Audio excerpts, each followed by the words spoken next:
The mail-order groom took one look at Clara Morrison standing on the train platform in Ouray, Colorado, and his face twisted with disgust in a way that made her stomach drop like a stone into cold water. She had worn her best blue dress, the one with lace at the collar that her sister had sent from Denver, and she had pinned her chestnut hair up carefully that morning, her hands trembling with equal parts excitement and nervousness.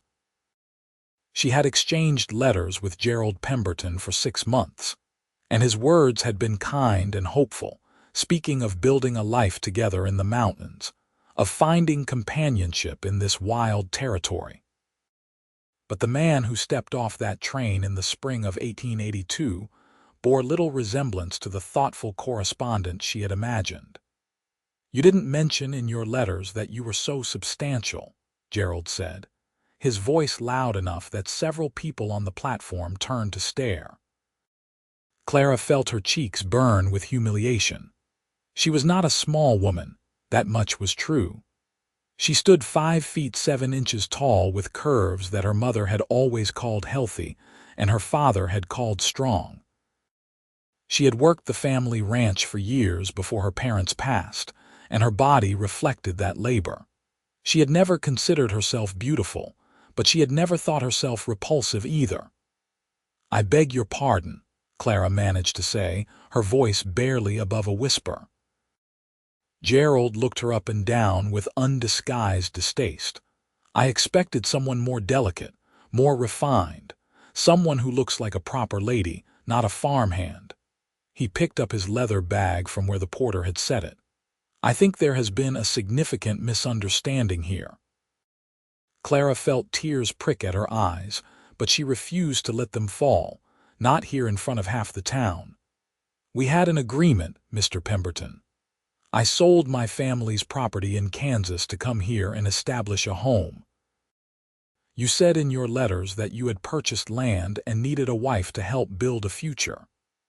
"Well, I have changed my mind," Gerald said flatly. He pulled a pocket watch from his vest and checked it with an air of dismissal. "The return train does not leave until tomorrow, but I will find lodging at the hotel. I suggest you make whatever arrangements you need to make. This engagement is terminated." He walked away without another word, leaving Clara standing alone on the platform with her single trunk and the shattered pieces of the future she had imagined. The other people on the platform quickly looked away, some with pity in their eyes, others with barely concealed curiosity. Clara wanted nothing more than to disappear, to vanish into the mountains that surrounded this small mining town. Instead, she straightened her spine, lifted her chin, and picked up one end of her trunk. She would not give Gerald Pemberton or anyone else in this town the satisfaction of seeing her crumble.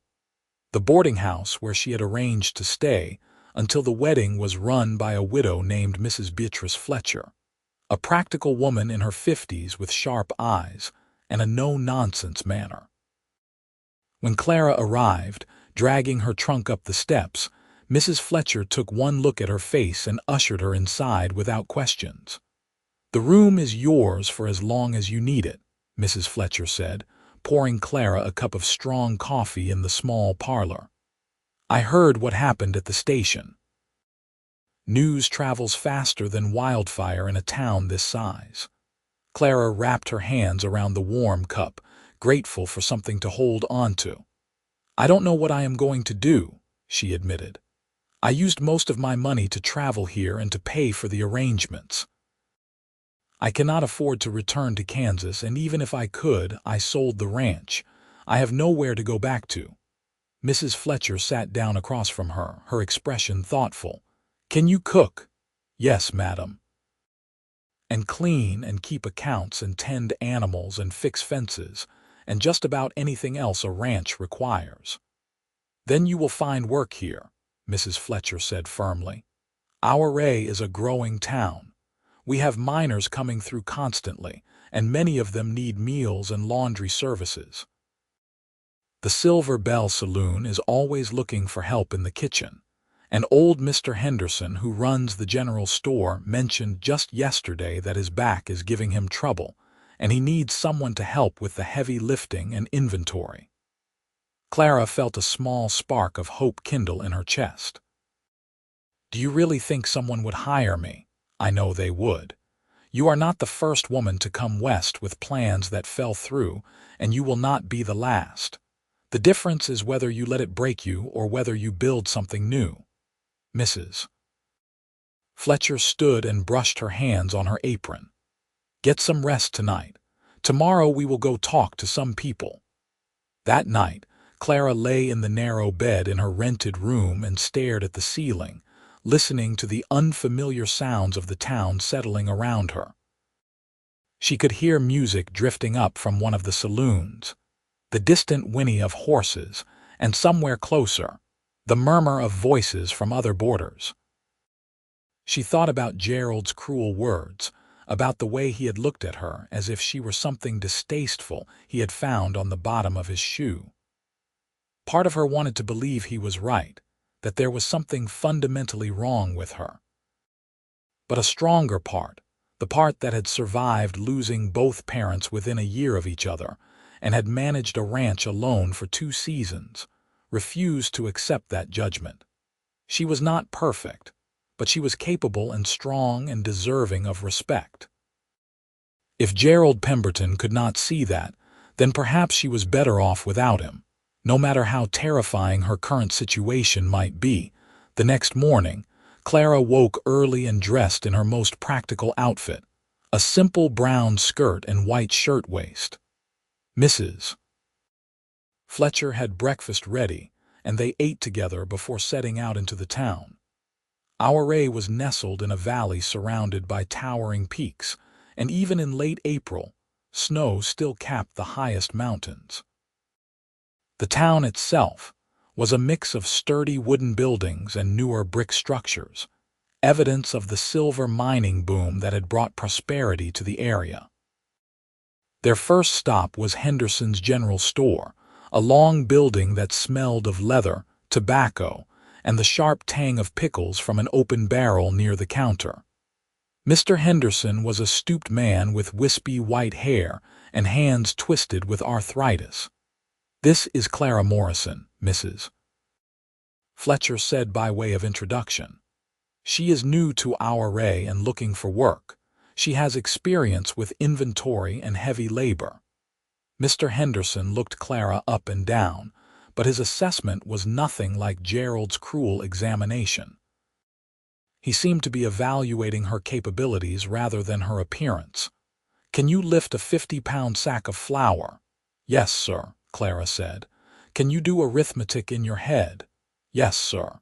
Can you deal with minors who have been drinking and might get rowdy?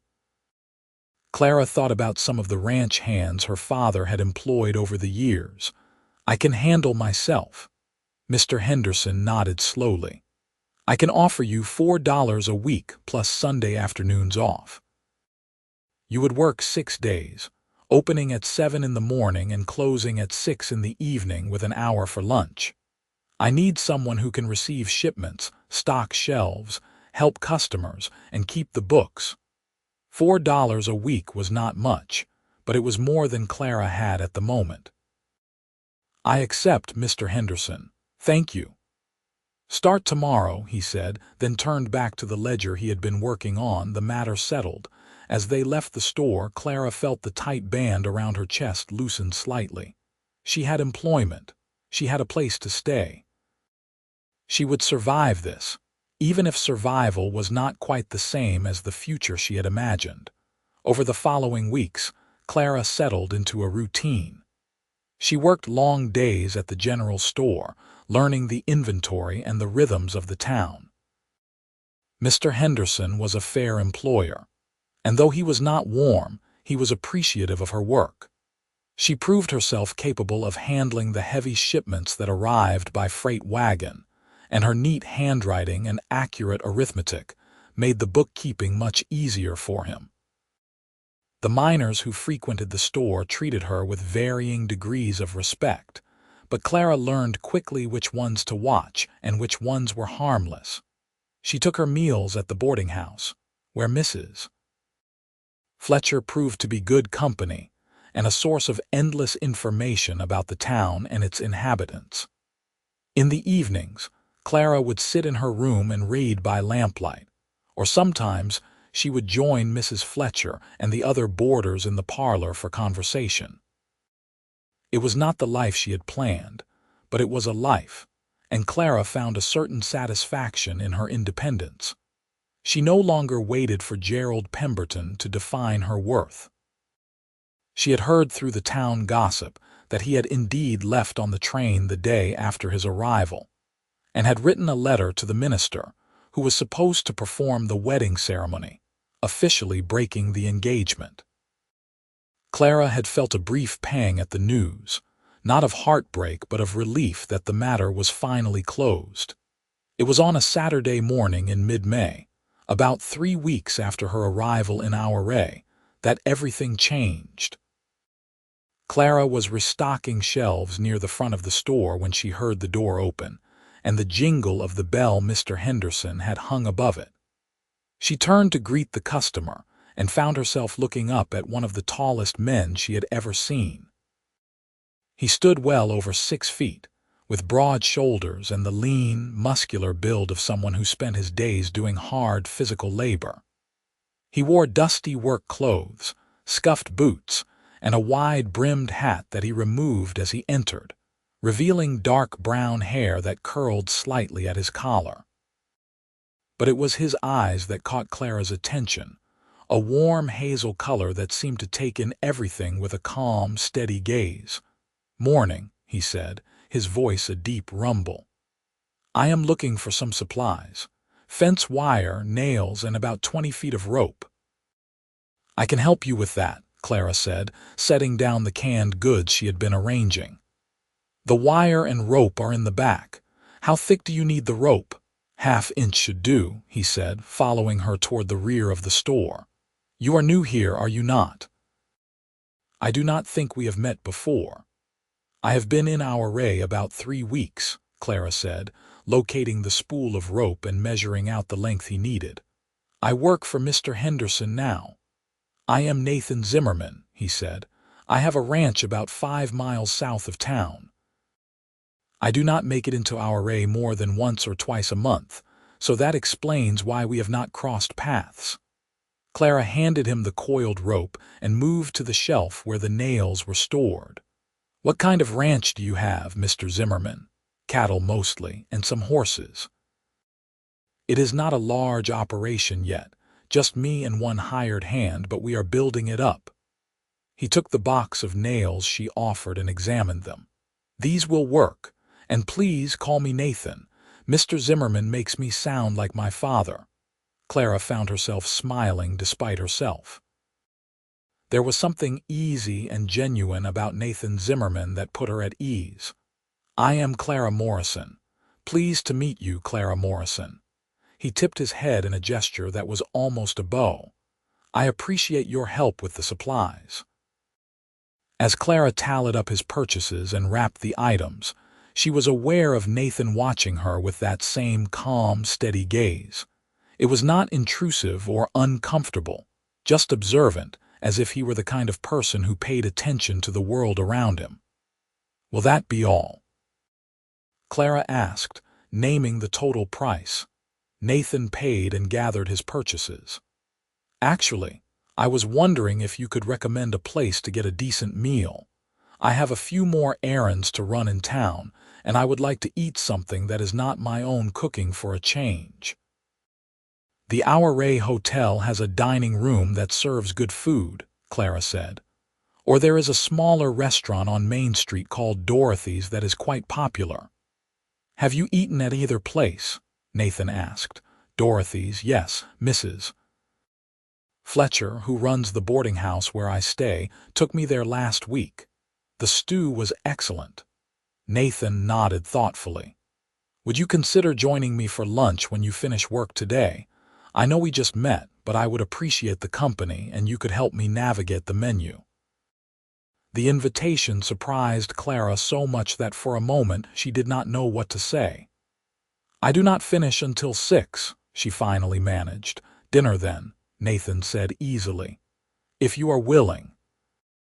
I will be in town until then anyway, and it would be nice to share a meal with someone who can tell me what has been happening in Ouray lately." Clara hesitated, old insecurities rising up. Why would this man want to have dinner with her? Was this some sort of prank? But when she looked into Nathan's eyes, she saw nothing but genuine interest and a hint of hopefulness. "All right," she said. "I would like that." Nathan's face broke into a smile that transformed his serious features.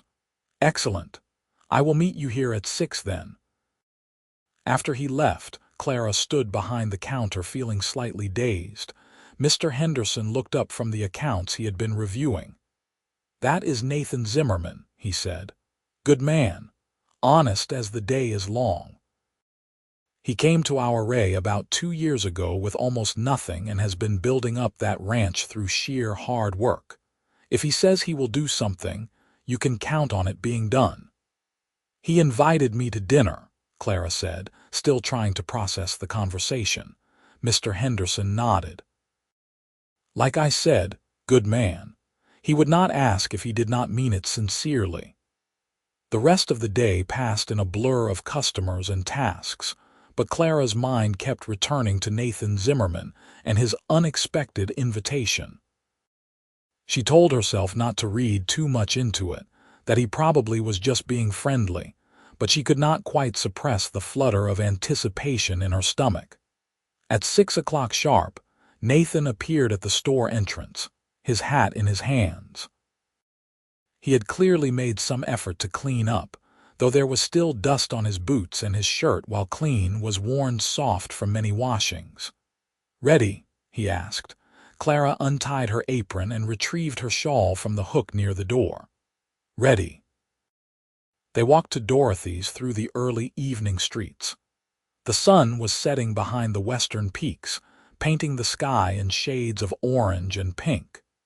Nathan walked slowly, matching his long stride to Clara's pace, and pointed out various landmarks and buildings as they went. "That building there is the new assay office. Before that opened, folks had to take their ore samples all the way to Silverton to get them tested.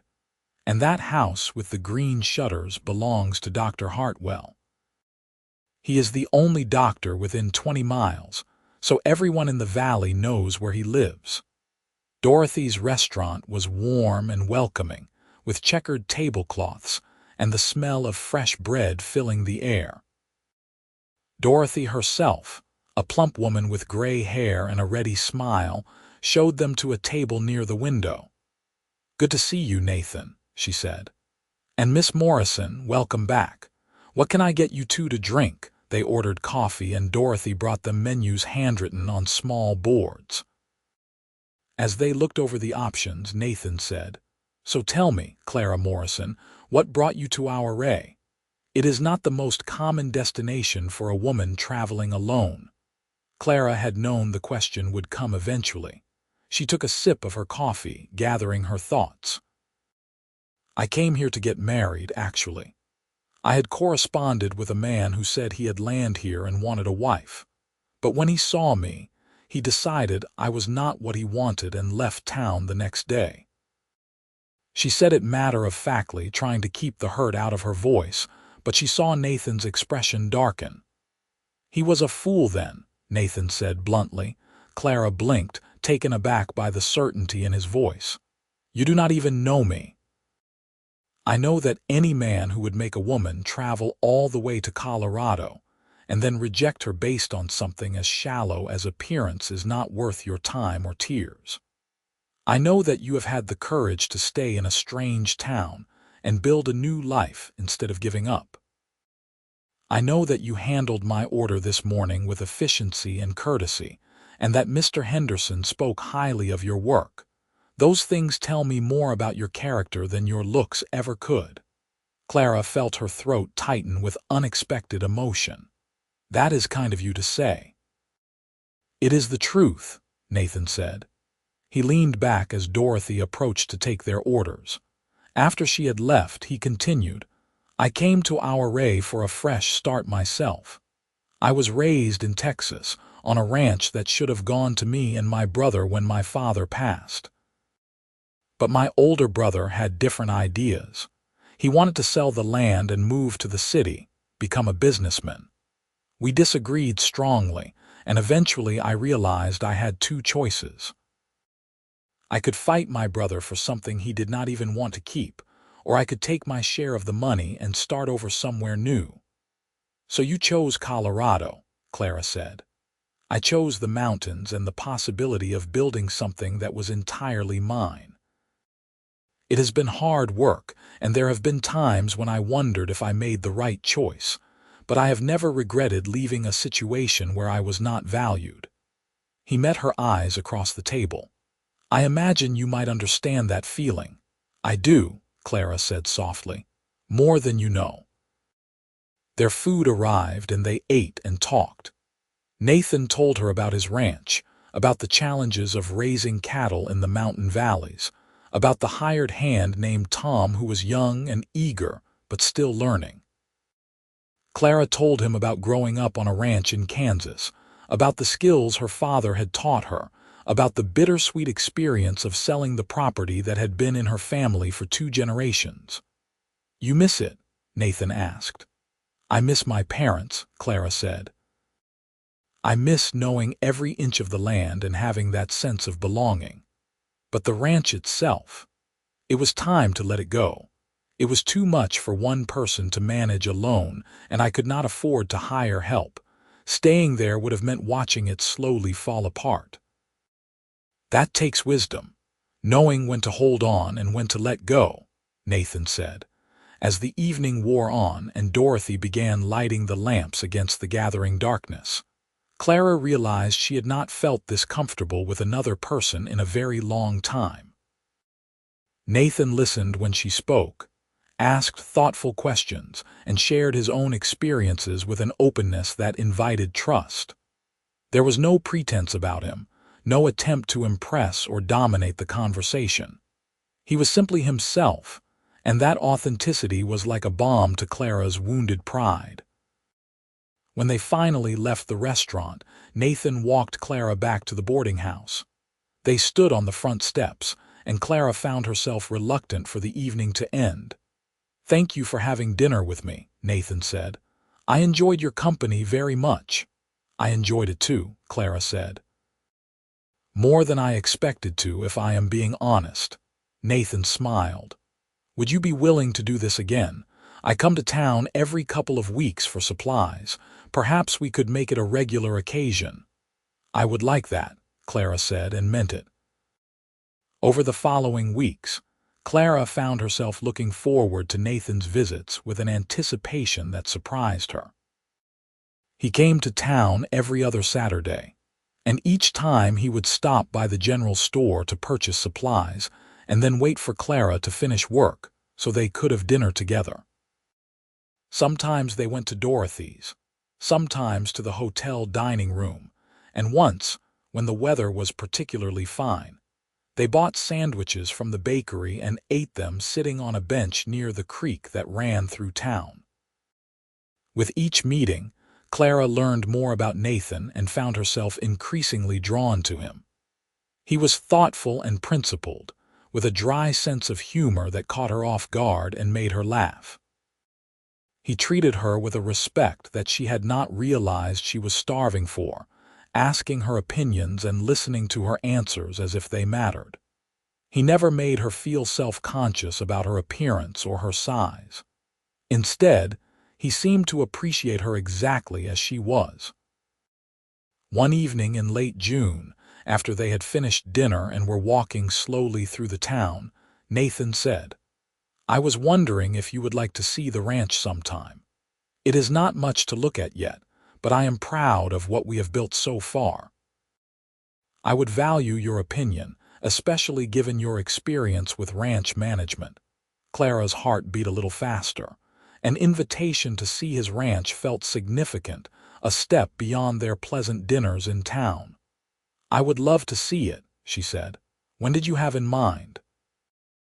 Next Sunday, if you are free. I could pick you up in the morning, show you around, and have you back by evening. I will pack a lunch so you do not have to worry about that. Sunday afternoons are my time off from the store, Clara said. That would work perfectly. The week, until Sunday, seemed to drag endlessly. Clara found herself thinking about Nathan at odd moments, remembering the way his eyes crinkled when he smiled or the low rumble of his laugh. She tried to tell herself not to get too attached, not to read too much into his kindness, but her heart was not listening to her head's caution. Mrs. Fletcher noticed Clara's distraction and cornered her one evening in the parlor. "You are thinking about that rancher, are you not? Nathan Zimmerman." Clara felt her cheeks heat. "Is it that obvious? To someone who has been watching people for as many years as I have, yes." Mrs. Fletcher sat down in her favorite chair and picked up her knitting. "He is a good man, Clara. I have known him since he arrived in Ouray, and I have never heard a word spoken against him. If you are developing feelings for him, you could do far worse." "I am trying not to assume too much," Clara said. "He has been kind to me, but that does not necessarily mean he has romantic intentions." Mrs. Fletcher gave her a look that suggested Clara was being deliberately obtuse. "He has been courting you for 6 weeks, my dear. Those weekly dinners are not just friendly meals. A man does not rearrange his schedule and spend his hard-earned money on restaurant meals unless he has a particular interest." "Do you really think so?" Clara asked, hardly daring to hope. "I know so. The question is, how do you feel about him?" Clara thought about Nathan's steady presence, his genuine interest in her thoughts and experiences, the way he made her feel valued and respected. "I think I am falling in love with him," she admitted quietly. "But I am afraid. What if he realizes he could do better? What if he changes his mind like Gerald did?" Mrs. Fletcher set down her knitting and looked at Clara with surprising fierceness. "Nathan Zimmerman is nothing like that shallow fool who abandoned you at the train station. Nathan sees people for who they are, not what they look like. He has been coming to town every week just to see you, and anyone with eyes can see the way he looks at you. Do not let Gerald Pemberton's cruelty rob you of something good." On Sunday morning, Clara woke early and took extra care with her appearance.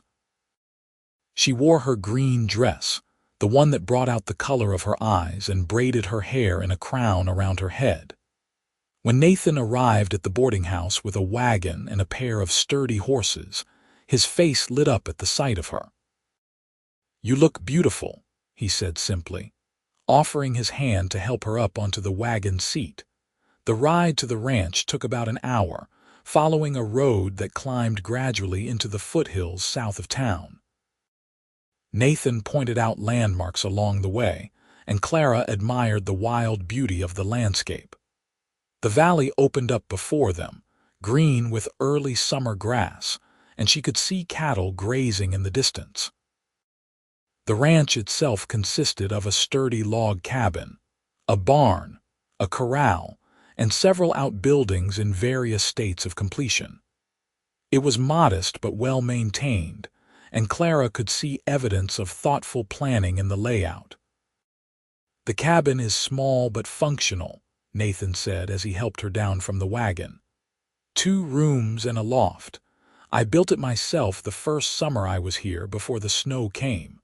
The barn came next, then the corral. We are working on a bunkhouse for Tom now, so he does not have to sleep in the barn loft anymore." They toured the property, and Clara asked questions about the cattle, the water sources, and the challenges of ranching in the mountains. Nathan answered everything patiently, and she could hear the pride in his voice as he talked about his plans for expansion. "You have built something impressive here," Clara said as they stood near the corral, watching the horses graze. "This takes real vision and dedication." "It is not finished yet," Nathan said. "There is still so much to do, but I can see what it will become, and that keeps me going through the hard times." He turned to face her, his expression serious. "Clara, I need to tell you something. These past weeks, getting to know you, they have meant more to me than I know how to express. You are intelligent, capable, and strong in ways that have nothing to do with physical strength. You are kind without being weak, and you have a core of steel that I admire tremendously. When I am with you, I feel like I am with someone who truly understands me." Clara's heart was pounding so hard she was sure Nathan must be able to hear it. "I feel the same way," she said. "You make me feel valued in a way I have never experienced before." Nathan took a step closer. "That fool who rejected you at the train station could not have been more wrong. You are not too much of anything. You are perfect just as you are, Clara. You are strong and capable and real, and those are the qualities I admire most." Tears pricked at Clara's eyes, but this time they were tears of joy rather than hurt. "You truly mean that. I have never meant anything more in my life." Nathan reached out and gently took her hand. "I know we have not known each other very long, but I also know my own heart. I am falling in love with you, Clara Morrison. Actually, I think I have already fallen, and I am hoping that maybe, possibly, you might feel the same way." "I do," Clara said, her voice breaking with emotion. "I love you, Nathan. I did not think I could feel this way again after what happened with Gerald, but you have shown me what it is like to be truly seen and appreciated." Nathan pulled her into his arms, and Clara went willingly, resting her head against his chest and listening to the steady beat of his heart. They stood like that for a long moment, just holding each other, and Clara felt a sense of rightness settle over her like a warm blanket. When they finally pulled apart, Nathan was smiling. "I know this is probably too soon, and I do not want to rush you, but I have to ask. Clara, would you consider marrying me? Not right away if you are not ready, but someday. I want to build this ranch with you. I want to share my life with you." Clara laughed through her tears. "Are you proposing to me?" "I am attempting to, though I am making a mess of it," Nathan said ruefully. "I do not have a ring yet. I had not planned to ask today, but standing here with you, it just felt right." "Then yes," Clara said. "Yes, I will marry you, Nathan Zimmerman. I will build this ranch with you and share your life and love you for as long as I live." Nathan whooped with joy and picked Clara up, spinning her around until they were both laughing and dizzy. When he set her down, he cupped her face in his hands and kissed her, and Clara felt like her heart might burst with happiness. They had lunch sitting on a blanket near the creek that ran through Nathan's property, making plans and dreaming about the future. Nathan wanted to wait until fall to get married, to give Clara time to be sure, and to give him time to finish the bunkhouse and make some improvements to the cabin. "I want everything to be ready for you," he said. "I want you to feel like this is your home, not just a place you are moving into." "Anywhere with you will feel like home," Clara said, but she appreciated his thoughtfulness. That evening, when Nathan drove her back to the boarding house, they stopped outside and sat in the wagon for a while, reluctant to part. "I will come to town more often now," Nathan said. "Every week if I can manage it. I do not want to spend any more time away from you than necessary." "I will be counting the days," Clara said. The next months passed in a blur of happiness and preparation. Clara continued working at the general store, saving her wages and gradually accumulating the household items she would need for the ranch. Mrs. Fletcher helped her sew new curtains and quilts, and the other women in town, once they heard about the engagement, contributed dishes, linens, and other domestic necessities. Nathan came to town every Saturday, and their relationship deepened with each visit. They talked about everything, their hopes and fears, their past experiences, and their dreams for the future. Clara learned about Nathan's childhood in Texas, about the mother who had died when he was young and the difficult relationship with his father. Nathan learned about Clara's struggles after her parents died, about the loneliness of managing the ranch alone, and about the courage it had taken to respond to a mail-order groom advertisement. "I am glad Gerald Pemberton was such a fool," Nathan said one evening as they sat on the porch of the boarding house. "If he had been the man he should have been, you would have married him and I never would have met you." "I think we would have found each other somehow," Clara said. "I've come to believe that some things are meant to be." In September, Nathan came to town with a simple gold band he had purchased from the jeweler in Silverton. "It is not fancy," he said, slipping it onto Clara's finger, "but it is solid and enduring like I hope our marriage will be." "It is perfect," Clara said, admiring the way the gold gleamed in the lamplight. They were married on the first Saturday in October, in a simple ceremony at the small church in Ouray. Mrs. Fletcher stood up as Clara's attendant, and Tom, Nathan's hired hand, served as best man. Mr. Henderson closed the store for the afternoon to attend, and Dorothy provided a cake for the small reception held afterward at the boarding house. As Clara stood beside Nathan, speaking her vows, she thought about the journey that had brought her to this moment. She had come to Ouray broken and humiliated, certain that she was unworthy of love, but Nathan had shown her the truth. She was not too big or too strong or too anything. She was exactly who she was meant to be, and that was enough, more than enough. After the ceremony, Nathan drove Clara to the ranch in the wagon decorated with ribbons and wildflowers. The cabin had been transformed in her absence. New curtains hung in the windows, and Nathan had built a proper bed frame to replace the simple cot he had been using. There were shelves on the walls for books and dishes, and a rocking chair sat near the fireplace. "Welcome home, Mrs. Zimmerman," Nathan said, carrying Clara over the threshold in the traditional manner.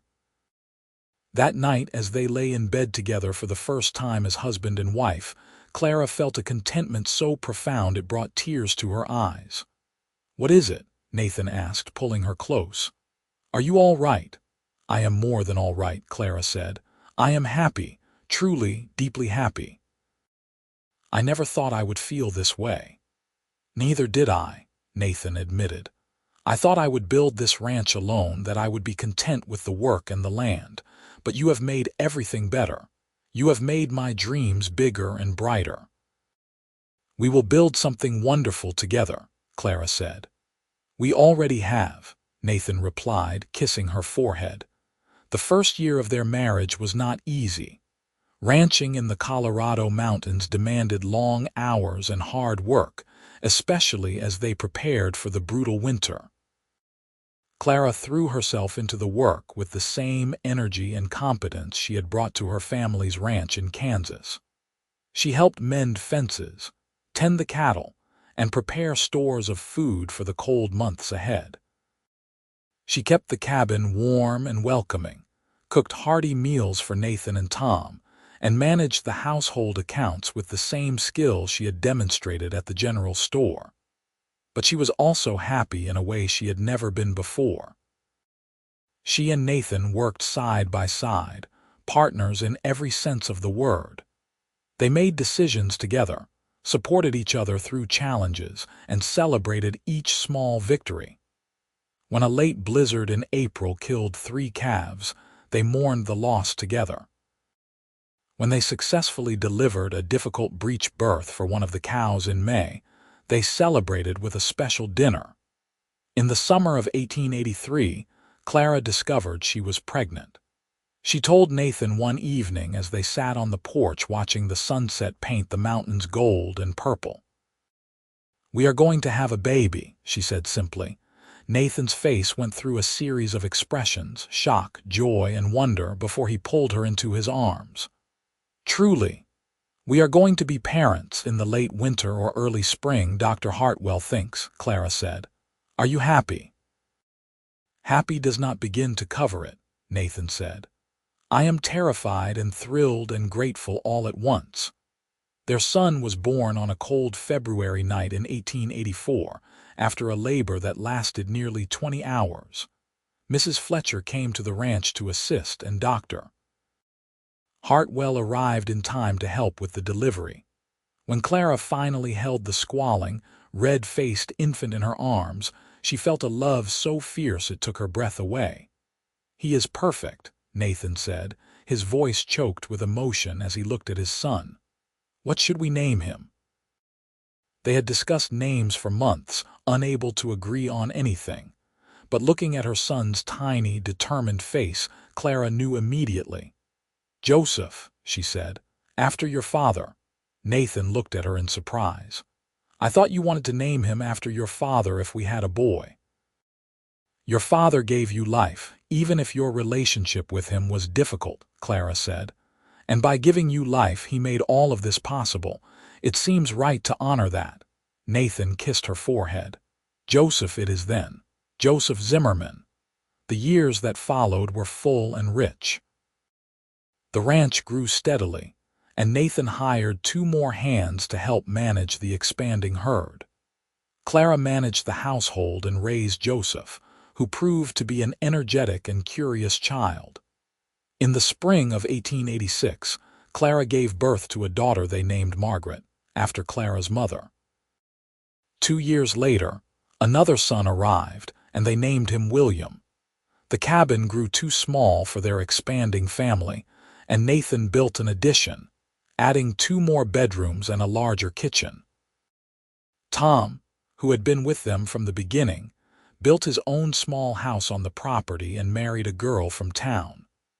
The ranch that Nathan had started alone had become a thriving community. Through it all, Nathan and Clara's love deepened and matured. They had their disagreements, of course.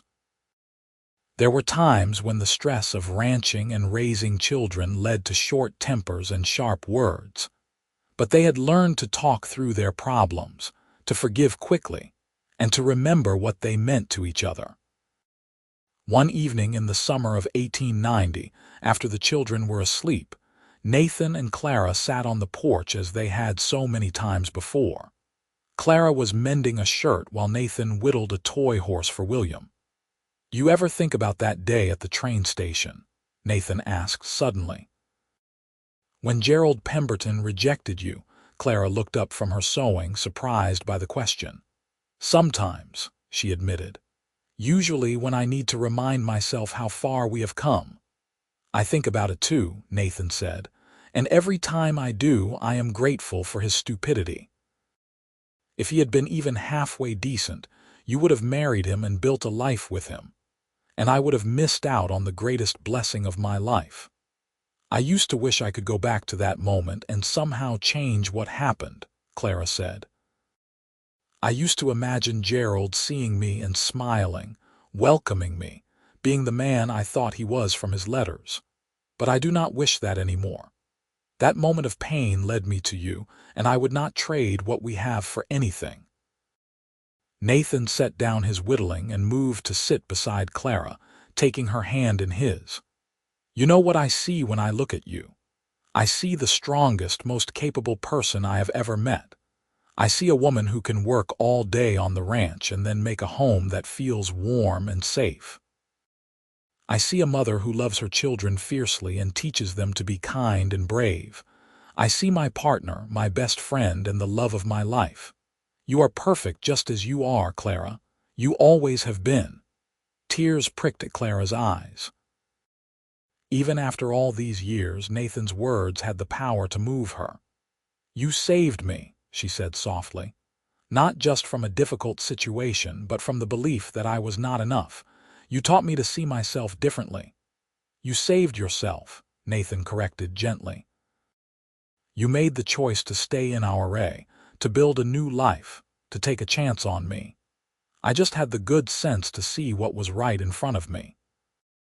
As they sat together in the gathering dusk, listening to the sounds of the ranch settling for the night, Clara thought about the long, unlikely journey that had brought them to this moment.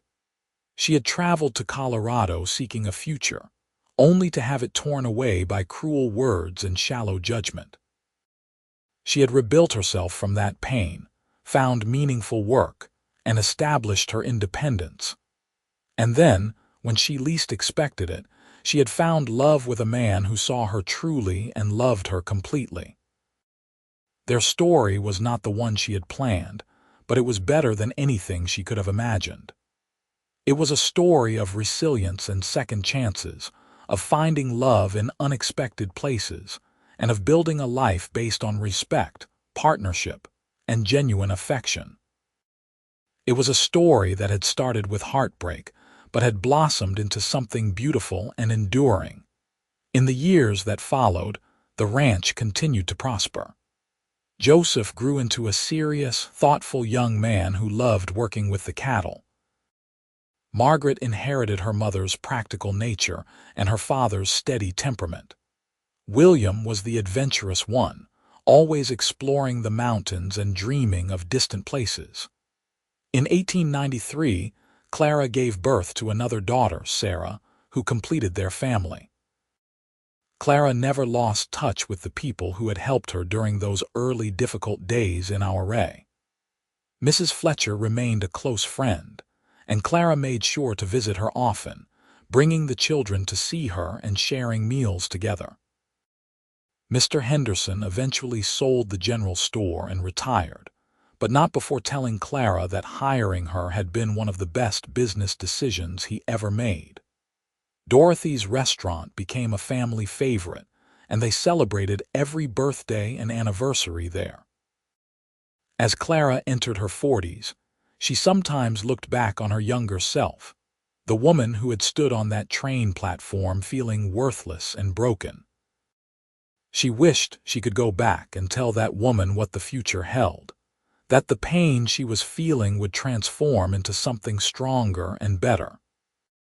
She wished she could tell her that being rejected by the wrong man would lead her to the right one, and that her supposed flaws were actually strengths that would serve her well in the life she was going to build. But she could not go back, and perhaps that was for the best. The journey itself, with all its pain and uncertainty, had been necessary. It had taught her resilience and self-reliance. It had shown her that she could survive disappointment and build something new from the ruins. And ultimately, it had led her to Nathan and the life they had created together. On their 10th wedding anniversary, Nathan surprised Clara with a trip to Denver. They left the children with Mrs. Fletcher and Tom's wife and took the train east, watching the mountains gradually give way to the plains. It was Clara's first time leaving the Ouray area since she had arrived 8 years earlier. Denver was bustling and modern, with electric streetlights and buildings that seemed impossibly tall to Clara's mountain-accustomed eyes. Nathan had booked them a room at a fine hotel, and they spent 2 days exploring the city, visiting museums, shopping, and eating at restaurants that served cuisine from around the world. On their last evening in Denver, they attended the theater, watching a production that Clara only half followed because she was so distracted by the grandeur of the theater itself, with its velvet seats and ornate ceiling. Afterward, as they walked back to their hotel through streets lit by electricity, Nathan said, "Do you ever wish you lived somewhere like this? Somewhere with more conveniences and opportunities?" Clara thought about it seriously before answering. "No," she said finally. "This is wonderful to visit, and I am glad we came, but our ranch is home. The mountains are home. The life we have built together is exactly what I want." "Good," Nathan said, relief evident in his voice, "because I feel the same way. I wanted to bring you here to show you that I could give you nice things, but I was worried you might realize you preferred city life." Clara laughed and squeezed his arm. "Nathan Zimmerman, after 10 years together, you should know me better than that. I am a ranch woman through and through. Give me mountains and cattle and hard work over fancy restaurants and electric lights any day." They returned to Ouray and settled back into their routine, but the trip had reinforced for both of them how much they valued the life they had chosen. The ranch was not just a business or a place to live. It was the physical manifestation of their love and partnership, every fence post and barn beam a testament to what they had built together. As the children grew older, Clara began to tell them the story of how she and Nathan had met. She did not hide the painful parts, the rejection at the train station, or the difficult early days in a strange town. She wanted her children to understand that life did not always go according to plan, but that did not mean it could not turn out well. "The man who was supposed to marry Mama called her fat and left," Joseph said one evening, his young face indignant. "He was mean." "He was unkind, yes," Clara agreed, "but his unkindness led me to your father and to all of you." Sometimes the hardest moments in our lives lead us to the best things. "Did it hurt your feelings?" Margaret asked, always the empathetic one. "Very much," Clara said honestly. "I felt worthless and unwanted. But then I met your father, and he helped me understand that one person's opinion does not define who we are. He saw me for who I really was, and he loved me for it." Nathan, who had been listening from his chair by the fire, added, "Your mother is the strongest person I know. She could have given up when things got hard, but instead she worked and built a life for herself. That is courage, and it is something I hope all of you remember." As the 1890s progressed and the new century approached, the Zimmerman Ranch became one of the most successful operations in the Ouray area. Nathan's reputation for honest dealing and quality livestock spread throughout Colorado, and buyers came from as far away as Wyoming to purchase his cattle. Clara managed the business side of the operation, keeping meticulous records and negotiating prices with a shrewdness that impressed even the most experienced ranchers. But success did not change the fundamental nature of their relationship. They still worked side by side, still made decisions together, still took time at the end of each day to sit together and talk. Their love had not faded with familiarity. Instead, it had deepened into something even more precious, a partnership built on trust, respect, and genuine affection. On a warm summer evening in 1899, as they celebrated their 15th anniversary, Clara and Nathan sat on the porch of their expanded home and watched their children play in the yard. Joseph, now 15, was teaching William how to rope a fence post. Margaret, 13, was reading to Sarah under the shade of a cottonwood tree Tom had helped them plant years earlier. "We have built something good here," Nathan said, his hand finding Clara's as it always did. "Something real and lasting." "We have," Clara agreed. "And it started with you seeing me when I thought I was invisible. It started with you telling me I was perfect just as I was." "You are perfect," Nathan said. "You were then and you are now. I have never doubted that for a moment." Clara leaned her head on Nathan's shoulder, feeling the solid strength of him, the steady presence that had been her anchor for 15 years. "I love you, Nathan Zimmerman. I will love you until the day I die and beyond. And I love you, Clara Zimmerman. You are my heart, my partner, and my greatest adventure." As the sun set behind the mountains, painting the sky in shades of rose and gold, Clara felt a deep sense of gratitude for the unexpected journey her life had taken. She had come to Ouray seeking security and companionship in a mail-order marriage. What she had found instead was so much more: a love that valued her for who she was, a partnership that made her stronger, and a family that filled her days with purpose and joy. The pain of Gerald Pemberton's rejection had faded to a distant memory, significant only because it had set her on the path to Nathan. That moment on the train platform, which had felt like the end of everything, had actually been the beginning of the life she was meant to live. The years continued to unfold, bringing their share of joys and sorrows. The ranch weathered harsh winters and dry summers, periods of prosperity and lean times. The children grew up, each finding their own path. Joseph took over more of the ranch operations, displaying a natural talent for cattle management. Margaret became a teacher in Ouray, though she lived at home and rode into town each day. William eventually left to seek his fortune in California, though he wrote faithfully and visited whenever he could. Sarah, the youngest, inherited her mother's business sense and helped Clara manage the accounts and contracts. Through it all, Clara and Nathan remained the center of the family, their love the foundation on which everything else was built. They grew old together, their hair turning silver, their faces weathering like the mountains they loved. But the connection between them never diminished.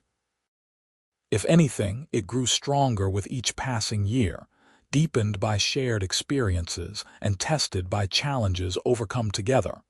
On their 30th anniversary, the entire family gathered at the ranch for a celebration. Tom and his wife came with their grown children. Mrs. Fletcher, now elderly but still sharp as ever, made the journey from town with the help of Margaret. Friends and neighbors from throughout the valley attended, a testament to the community the Zimmermans had built. As Clara looked around at the gathering, at the life she and Nathan had created, she felt overwhelmed with joy. This was what happiness looked like, not a fairy tale romance, but something real and solid, built through years of hard work, mutual support, and unwavering love. That evening, after the guests had gone home, Clara and Nathan walked to their favorite spot on the ranch, a small rise that overlooked the valley. They stood together in the gathering dusk, Nathan's arm around Clara's waist, and watched the first stars appear in the darkening sky. 30 years, Nathan said. It feels like both forever and no time at all. I know exactly what you mean, Clara said. Sometimes I still feel like that young woman at the train station, unsure of her place in the world. And then I look at everything we have built and I can hardly believe it is real. It is real, Nathan assured her. All of it, the ranch, our children, our life together. We made it real through choosing each other every single day. Clara turned to face him, placing her hands on his chest. Even after 3 decades, her heart still quickened when she looked at him. You gave me the greatest gift anyone has ever given me, she said. You saw me when I felt invisible. You valued me when I felt worthless. You loved me when I thought I was unlovable. You told me I was perfect just as I was, and you never stopped proving it. Nathan pulled her close, resting his chin on the top of her head as he had done countless times over the years. Loving you was never a gift I gave, Clara. It was the easiest, most natural thing I have ever done. You are the love of my life, and that has never changed from the moment I first saw you in Henderson's store. They stood together as darkness fell. 2 people who had found each other against the odds and built something beautiful from what could have been ruin. Their story was not famous or remarkable by the world's standards. It was simply the story of 2 people who had seen each other truly, who had chosen each other completely, and who had spent their lives proving that love built on respect and partnership could weather any storm. As they walked back to the house together, hand in hand as they had been for 3 decades, Clara thought about the young woman she had been, standing on that train platform in the spring of 1882. She wished she could tell her that the pain would pass, that something infinitely better was waiting just ahead. She wished she could tell her that being rejected by the wrong man would lead her to the right one, and that her size, her strength, and her capabilities would be exactly what she needed to build an extraordinary life. But perhaps it was better that she could not go back. The journey itself, with all its uncertainty and pain, had been necessary. It had shaped her into the woman who could recognize real love when it appeared. It had taught her that her worth was not determined by others' opinions, but by her own actions and choices. And it had led her to Nathan, to the ranch, to their children, and to a happiness more profound than she had ever imagined possible. Years later, when Clara and Nathan were in their 70s and the ranch was firmly in Joseph's capable hands, they still took their evening walks together. Their pace was slower now, and Nathan used a cane, but the connection between them remained as strong as ever. They would walk to their favorite spot on the rise and watch the sun set behind the mountains, just as they had done for decades. One evening, as they sat together on the bench Nathan had built there years earlier, Clara said, "I want to thank you." "For what?" Nathan asked, genuinely puzzled. "For loving me, for seeing me, for building this life with me. For proving every single day that I was worthy of love and respect and partnership." Clara took his weathered hand in hers. "You gave me everything I needed, not by changing me, but by helping me see myself clearly. You told me I was perfect just as I was, and because you believed it, I learned to believe it too." Nathan squeezed her hand, his eyes bright with emotion. "Clara, you have that backwards. You gave me everything. You took a lonely rancher with a half-built cabin and a dream and turned it into a home, a family, and a life worth living. You were always perfect. I just had the wisdom to recognize it." They sat together as the stars came out, two old people who had loved each other well and built something lasting. They had weathered storms, raised children, built a successful ranch, and created a legacy that would continue long after they were gone. But more than any of that, they had loved each other truly and deeply, seeing each other clearly and choosing each other constantly. Clara died peacefully in her sleep on a cold January night in 1917, at the age of 76. Nathan followed her exactly 3 months later, unable or unwilling to continue without his beloved partner.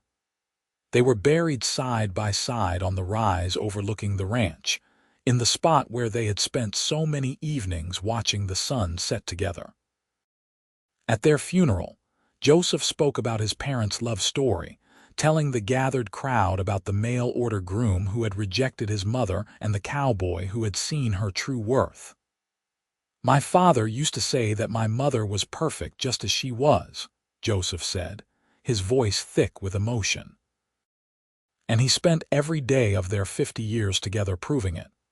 That is the legacy they left us, not just this ranch, but the example of what real love looks like. Love that sees clearly, that values truly, and that endures completely." The Zimmerman Ranch continued to operate for many more decades, passed down through the generations. But the story of Clara and Nathan became something more than family history.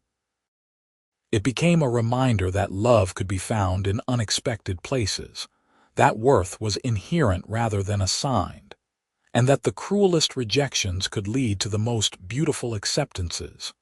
In the end, Gerald Pemberton's rejection had been the best thing that ever happened to Clara Morrison.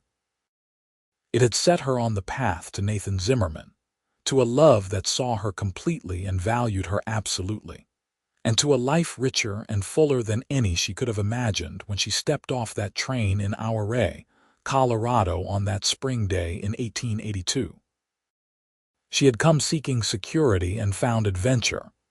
She had come hoping for companionship and found passionate, enduring love. She had come believing she was not enough and discovered she was perfect just as she was. And that, in the end, was the true Wild West romance. Not a tale of easy happiness, but a story of resilience, recognition, and real love that lasted a lifetime and beyond.